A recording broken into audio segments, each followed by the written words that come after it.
নিজের বুক খুলে দিচ্ছে, নিজের পিঠ খুলে দিচ্ছে, পেট খুলে দিচ্ছে ভাইরাল হওয়ার জন্য। এই নোংরা মানুষদেরকে অ্যাওয়ার্ড প্রোগ্রাম থেকে অ্যাভয়েড করা উচিত। ভাইরাল হয়ে আলোচনায় থাকার জন্য নানা পরিকল্পনা করে অপু বিশ্বাস। কখনো পোশাক খুলে, আবার কখনো ব্যক্তিত্বকে বিক্রি করে। যেভাবেই হোক তাদের মূল উদ্দেশ্যই থাকে ভাইরাল হওয়া।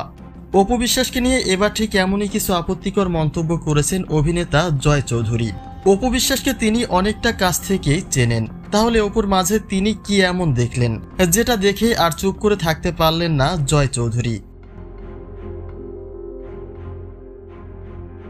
এক সাকিবকে কেন্দ্র করে অপু বুবলির মাঝে কম বেশি তর্ক বিতর্ক চলতেই থাকে, আর সেই প্রেক্ষিতে এই দুই নায়িকার ফ্যানবেজও দুই ভাগে বিভক্ত হয়ে গেছে।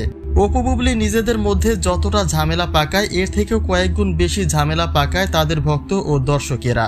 আর সেই ইস্যু ধরে জয় চৌধুরীর একটা ভিডিও প্রকাশ করা হয়, যেখানে তাকে শিল্পীদের উদ্দেশ্য করে নানাভাবে বাজে মন্তব্য করতে দেখা যায়। তার মূল পয়েন্ট অফ ভিউ ছিল এটাই, যারা নিজেদের শরীর দেখিয়ে ভাইরাল হতে চায় তাদেরকেই আমরা পুরস্কৃত করি, যাদের ফ্যামিলি ব্যাকগ্রাউন্ড খারাপ তারা ব্যতীত এমন অশালীন কর্মকাণ্ড কারো পক্ষেই করা সম্ভব নয়। সেই মেয়েটা ওই নোংরামো থেকে শুরু করে দেখেন মিনিমাম 50টা অ্যাওয়ার্ড প্রোগ্রাম পাইলো। অ্যাকচুয়ালি তাদের ফ্যামিলি ব্যাকগ্রাউন্ডই নাই, আমি সেটা বলবো।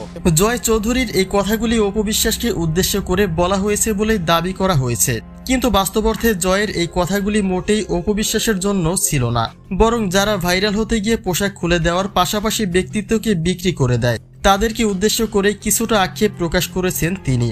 তার দাবি, এসব বাজে ব্যক্তিত্বের মানুষগুলিকে আমাদের ইগনোর করা উচিত, কিন্তু তার বদলে আমরা তাদেরকে প্রোগ্রামে ইনভাইট করি, যেটা তাদেরকে অশালীন হতে আরো ইন্সপায়ার করে।